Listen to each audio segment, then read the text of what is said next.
എജു ഹബിൻ്റെ പുതിയ വീഡിയോയിലേക്ക് എല്ലാവർക്കും സ്വാഗതം.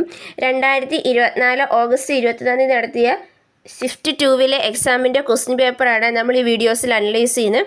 ഇതിനു മുമ്പത്തെ വീഡിയോസിൽ നമ്മൾ പ്രീവിയസ് ഇയർ ക്വസ്റ്റ്യൻസ് തന്നെയാണ് അനലൈസ് ചെയ്ത് അത് നിങ്ങൾക്ക് ലഭിക്കുവാനായിട്ട് നെറ്റ് റാപ്പിഡ് റിവിഷൻ എന്ന് പറഞ്ഞൊരു പ്ലേലിസ്റ്റ് നമ്മൾ ക്രിയേറ്റ് ചെയ്തിട്ടുണ്ട്.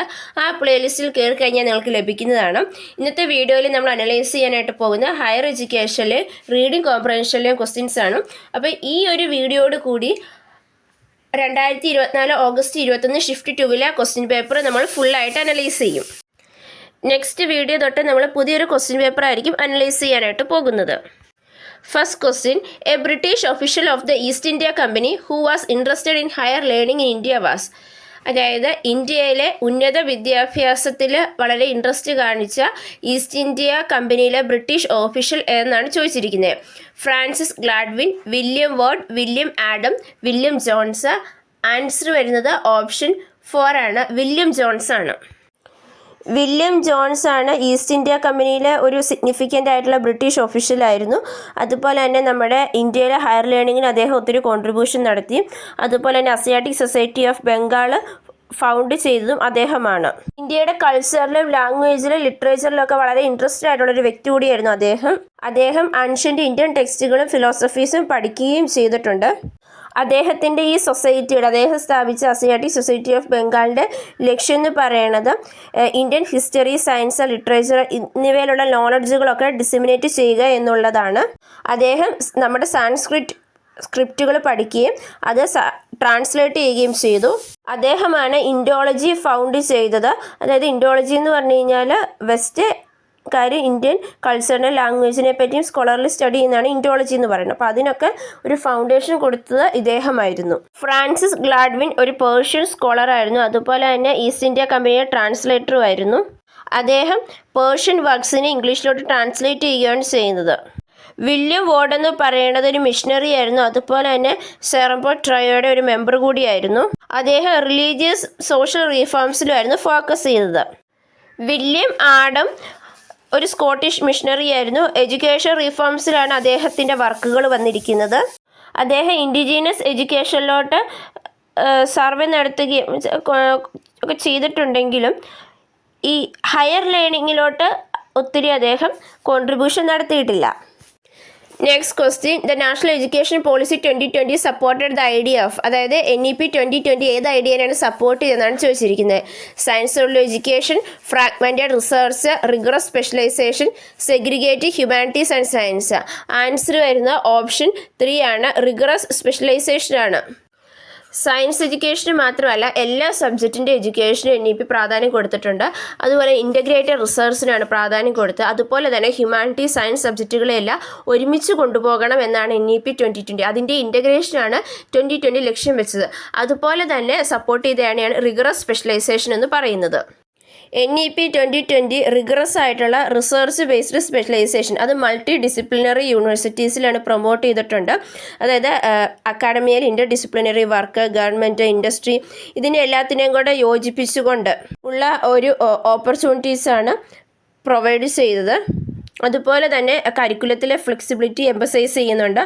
കോഴ്സ് ഓപ്ഷൻസും എൻകറേജ് ചെയ്യുന്നുണ്ട്. അതായത് NEP എൻകറേജ് ചെയ്യുന്ന ഒരു കാര്യം എന്ന് പറഞ്ഞു കഴിഞ്ഞാൽ മൾട്ടി ഡിസിപ്ലിനറി ലേണിംഗ് ആണ്. അതായത് സ്റ്റുഡൻസിനെ നമ്മൾ അലോ ചെയ്യുക വേരിയസ് ഫീൽഡ്സ് എക്സ്പ്ലോർ ചെയ്യാനും അങ്ങനെ ബ്രോഡായിട്ടുള്ള സ്കിൽ സെറ്റ് ഡെവലപ്പ് ചെയ്തെടുക്കാനുമായിട്ടാണ് നമ്മളിവിടെ ഹെൽപ്പ് ചെയ്യുന്നത്. അതുപോലെ തന്നെ ഇൻഡെപ്ത് നോളജിനും റിസർച്ച് ബേസ്ഡ് സ്പെഷ്യലൈസേഷൻ അത് സ്പെസിഫിക് ഏരിയയിലെ റിസർച്ച് ബേസ്ഡ് സ്പെഷ്യലൈസേഷനും ഇത് വളരെയധികം പ്രാധാന്യം കൊടുക്കുന്നുണ്ട്. Next question, the components of quality education identified in the national education policy 2020 ആണ്. അതായത് NEP 2020 ക്വാളിറ്റി എഡ്യൂക്കേഷൻ്റെ കമ്പോണൻസ് ആയിട്ട് കരുതപ്പെടുന്ന ഏതൊക്കെയാണെന്നാണ് ചോദിച്ചിരിക്കുന്നത്. Political affiliation, curriculum, pedagogy, continuous assessment, higher fees. ഏതായിരിക്കും? ആൻസർ വരുന്നത് ഓപ്ഷൻ 2 ആണ്. അതായത് കരിക്കുലം, പെഡഗോജി, കണ്ടിന്യൂസ് അസസ്മെൻറ്റ് എന്നിവയൊക്കെയാണ് ക്വാളിറ്റി എഡ്യൂക്കേഷൻ്റെ കമ്പോണൻസ് ആയിട്ട് NEP 2020 ഐഡൻറ്റിഫൈ ചെയ്തിരിക്കുന്നത്. കരിക്കുലത്തിന്, പെഡഗോജിക്ക്, കണ്ടിന്യൂസ് അസസ്മെൻറ്റിനൊക്കെ വളരെയധികം പ്രാധാന്യം കൊടുക്കുന്നുണ്ട് NEP 2020. അതുപോലെ തന്നെ ഇന്നോവേഷൻസും ക്രിയേറ്റിവിറ്റി ഇൻക്രീസ് ചെയ്യുക, ക്രിട്ടിക്കൽ തിങ്കിങ് എൻകറേജ് ചെയ്യുക, higher order thinking capacities increase ചെയ്യുക, problem solving abilities, team work, communication skills, in depth learning, mastery of curricular across fields, social and moral awareness, 21st century skills എന്നിവയ്ക്കെല്ലാം ഈ NEP 2020 വളരെയധികം പ്രാധാന്യം കൊടുക്കുന്നുണ്ട്. Next question, which of the following norms are prescribed for foreign universities to set up their campus in India? അതായത് foreign യൂണിവേഴ്സിറ്റീസിന് ഇന്ത്യയിൽ campus തുടങ്ങണമെങ്കിൽ എന്തൊക്കെ നോംസുകളാണ് ഉള്ളത് എന്നാണ് ചോദിച്ചിരിക്കുന്നത്. Foreign university must invest in the Indian manufacturing industry. They should have secured a position within the top 500 in global ranking. They should have secured a position within the top 500 in global ranking in the subjective-wise category. They should employ only Indian for teaching and non-teaching. They should possess outstanding expertise in a specific area. ഇവിടെ answer വരുന്നത് ഏതായിരിക്കും? Answer വരുന്നത് option 4 ആണ്. Global റാങ്കിങ്ങിൽ ഒരു top 500 ഉള്ളിൽ വരുന്ന position ഉണ്ടായിരിക്കണം. അതുപോലെ തന്നെ സബ്ജക്റ്റീവ് വൈസ് കാറ്റഗറിയിൽ എടുക്കുമ്പോൾ ഗ്ലോബൽ റാങ്കിങ്ങിൽ 500 വരണം. പിന്നെ വരുന്ന ഒരു കാര്യം എന്ന് പറഞ്ഞു കഴിഞ്ഞാൽ സ്പെസിഫിക് ഏരിയയിലെ എക്സ്പേർട്ടീസിനെ ആയിരിക്കണം, എക്സ്പേർട്ടായിട്ടുള്ള ആൾക്കാരെ ആയിരിക്കണം പൊസസ് ചെയ്യേണ്ടത് എപ്പോഴും. അതുപോലെ തന്നെ യൂണിവേഴ്സിറ്റി ഗ്രാൻഡ് കമ്മീഷൻ UGCയുടെ അപ്രൂവൽ നേടിയിരിക്കണം. ഇൻഡിപെൻഡൻറ്റ് ക്യാമ്പസ് ആയിരിക്കണം. അത് അവർക്ക് അവരുടേതായ ഫിസിക്കൽ, അക്കാഡമിക്, റിസർച്ച് ഇൻഫ്രാസ്ട്രക്ചർ ഉണ്ടായിരിക്കണം. Next question, match the following ആണ്. Match the list 1 with list 2. List 1 5 year plans, list 2 agency setup ആണ്. First 5 year plan, second 5 year plan, third, fifth എന്നിവയാണ് തന്നിരിക്കുന്നത്. Autonomous college, university grant commission, specialised department of scientific study, 2 rural institute in Wardha and Mysore. ഇവിടെ answer വരുന്ന option 2 ആണ്. അതായത് first 5 year പ്ലാനിലാണ് നമ്മുടെ UGC വരുന്നത്. Second 5 year പ്ലാനിലാണ് specialised department of scientific study വരുന്നത്. തേർഡ് 5 ഇയർ പ്ലാനിലാണ് 2 rural institute in Wardha and Mysore. And fifth 5 year പ്ലാനിലാണ് ഓട്ടോണമസ് കോളേജസ് വരുന്നത്. ഫസ്റ്റ് 5 ഇയർ പ്ലാനിൻ്റെ അകത്ത് പുതിയ ടെക്നിക്കൽ ഇൻസ്റ്റിറ്റ്യൂഷൻസ്, അത് ഇന്ത്യൻ ഇൻസ്റ്റിറ്റ്യൂട്ട് ഓഫ് ടെക്നോളജി വന്നു.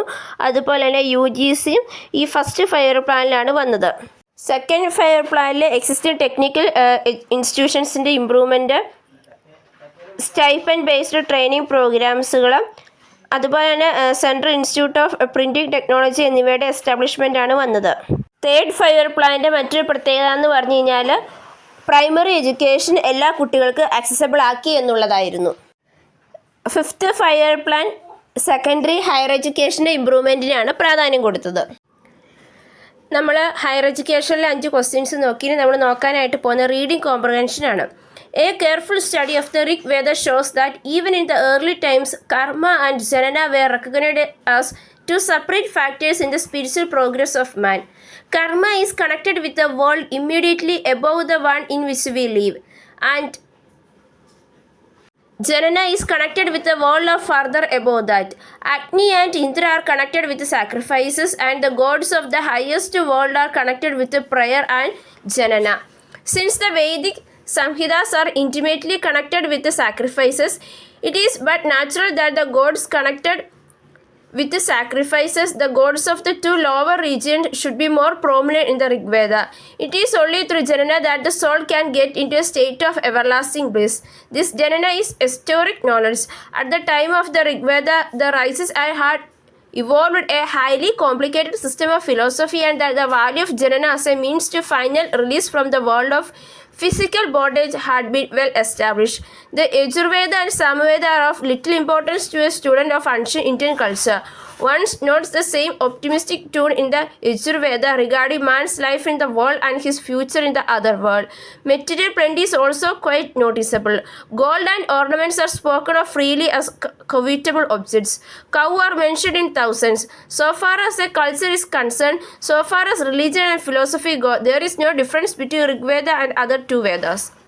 ഈ ഒരു പാസേജിൽ വേദാസിനെ പറ്റിയൊക്കെയാണ് പറഞ്ഞിരിക്കുന്നത്. അപ്പോൾ ഈ ഒരു പാസേജിനെ ബേസ് ചെയ്തുകൊണ്ട് 5 ക്വസ്റ്റ്യൻസ് ഉണ്ട്. അതിന് നമ്മൾ ആൻസർ ചെയ്യുകയാണ് വേണ്ടത്. ഋഗ്വേദയെ പറ്റി നമ്മൾ കെയർഫുള്ളി സ്റ്റഡി നടത്തി കഴിയുമ്പോൾ നമുക്ക് മനസ്സിലാകുന്ന ഒരു കാര്യം എന്ന് പറഞ്ഞു കഴിഞ്ഞാൽ കർമ്മയും ജനന എന്ന് പറയുന്നത് ഒരു മനുഷ്യൻ്റെ സ്പിരിച്വൽ പ്രോഗ്രസ്സിലെ 2 സെപ്പറേറ്റ് ഫാക്ടേഴ്സ് ആയിരുന്നു ഏർലി ടൈംസിൽ എന്നാണ്. കർമ്മ കണക്ട് ചെയ്തിരിക്കുന്നത് നമ്മൾ ലീവ് ചെയ്യുന്ന വേൾഡിനേക്കാൾ കുറച്ചും കൂടെ മുകളിലായിട്ടാണ്. ജനനയെ അതിനേക്കാളും മുകളിലായിട്ടാണ് നമ്മൾ കരുതിയിരുന്നത്. അഗ്നിയും ഇന്ദ്രനെയും നമ്മൾ സാക്രിഫൈസ് സഹനവുമായിട്ടാണ് കണക്ട് ചെയ്തിരുന്നത്. ഹയസ്റ്റ് വേൾഡിലെ ഗോഡ്സിനെ നമ്മളെ കണക്ട് ചെയ്തിരിക്കുന്നത് പ്രയറും ജനനയായിട്ടാണ്. വേദിക് സംഹിതാസുകളൊക്കെ കണക്ട് ചെയ്തിരിക്കുന്നത് സാക്രിഫൈസസുമായിട്ടാണ്. അതുപോലെ തന്നെ ഗോഡ്സ് സാക്രിഫൈസ് ചെയ്തിട്ട് കണക്ട് ചെയ്തിട്ടുണ്ട്. 2 ലോവർ റീജിയൻസിലെ ഗോഡ്സിനാണ് നമ്മൾ ഋഗ്വേദയിൽ പ്രോമിനൻസ് കൊടുക്കുന്നത്.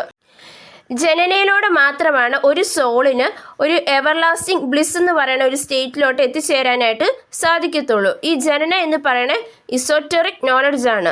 ഋഗ്വേദയുടെ സമയത്ത് തന്നെ റൈസിസ് ഇവോൾവ് ചെയ്തത് ഫിലോസഫിയിലെ ഒരു കോംപ്ലിക്കേറ്റഡ് സിസ്റ്റമായിട്ടാണ്. അതുപോലെ തന്നെ ഈ ജനനയുടെ വാല്യൂ എന്ന് പറഞ്ഞാൽ, ഈ ജനന എന്ന് പറഞ്ഞു കഴിഞ്ഞാൽ ഈ വേൾഡിലെ ഫിസിക്കൽ ബോണ്ടേജിൽ നിന്നുള്ളൊരു ഫൈനൽ റിലീസായിട്ടാണ്. യജുർവേദയ്ക്കും സാമവേദയ്ക്കും അൻഷ്യൻ്റ് ഇന്ത്യൻ കൾച്ചറിലെ സ്റ്റുഡൻസിന് കുറച്ച് ഇമ്പോർട്ടൻസ്, അല്ലെങ്കിൽ അവർ കുറച്ച് ഇമ്പോർട്ടൻസ് മാത്രമാണ് കൊടുത്തിട്ടുള്ളൂ. ഈ യജുർവേദയിലും മറ്റും ഒരു ഒപ്റ്റിമിസ്റ്റിക് ടോണാണ് നൽകിയിരിക്കുന്നത്. അതായത് മനുഷ്യൻ്റെ ഈ ലോകത്തിലെ വേൾഡിനെ പറ്റിയും അതർ വേൾഡിലെ ആ ഒരു ഫ്യൂച്ചറിനെ പറ്റിയൊക്കെ ഒരു ഒപ്റ്റിമിസ്റ്റിക് ടൂളിലാണ് പറഞ്ഞു വെച്ചിരിക്കുന്നത്. മെറ്റീരിയൽ പ്ലെൻറ്റിക്കും നോട്ടീസബിൾ ആയിട്ടുള്ളൊരു സ്ഥാനം കൊടുത്തിട്ടുണ്ട്. ഗോൾഡിനെയും ഓർണമെൻറ്റ്സിനെയും ഒക്കെ ഒരു covetable objects are spoken of freely as covetable objects കണക്കാണ് കരുതിയിരിക്കുന്നത്. അതുപോലെ തന്നെ കൗവിനെ പറ്റിയും മെൻഷൻ ചെയ്തിട്ടുണ്ട്. നമ്മൾ എന്തോരം കൾച്ചറിനെ കൺസേൺ ചെയ്യുന്ന റിലീജിയനും ഫിലോസഫി അതനുസരിച്ച് ഗോ ചെയ്യും. അതുപോലെ തന്നെ ഈ ഋഗ്വേദയും മറ്റ് വേദാസുകളും തമ്മിലൊന്നും വലിയ ഡിഫറൻസ് ഒന്നുമില്ല. അപ്പോൾ ഈ കാര്യങ്ങളൊക്കെയാണ് നമ്മുടെ ഈ ഒരു പാസേജിൽ പറഞ്ഞിരിക്കുന്നത്. ഇനി നമുക്ക് ക്വസ്റ്റ്യൻസ് നോക്കാം. ഇൻ ഋഗ്വേദ അഗ്നി ഈസ് കണക്റ്റഡ് വിത്ത്, ഋഗ്വേദയിൽ അഗ്നി എന്തുമായിട്ടാണ് കണക്ട് ചെയ്തിരിക്കുന്നത്? The world immediately above the one in which we leave sacrifices soul with everlasting bliss the gods of wisdom. Answer എന്ന ഓപ്ഷൻ 2 ആണ്. സാക്രിഫൈസസുമായിട്ടാണ് കരുതിയിരിക്കുന്നത് അല്ലെങ്കിൽ കണക്ട് ചെയ്തിരിക്കുന്നത്. അഗ്നിയും അതുപോലെ തന്നെ ഇന്ദ്രയും സാക്രിഫൈസസുമായിട്ടാണ് കണക്ട് ചെയ്തിരിക്കുന്നത്. Next question, according to Rigveda ജനന റിഫേഴ്സ് ടു, ഋഗ്വേദ അനുസരിച്ച് ജനന എന്ന് പറഞ്ഞാൽ എന്താണെന്നാണ് ചോദിച്ചിരിക്കുന്നത്. Primitive culture, പ്രീഡോമിനൻസ് of sacrifice, everlasting bliss, the gods of high world that are connected with sacrifices.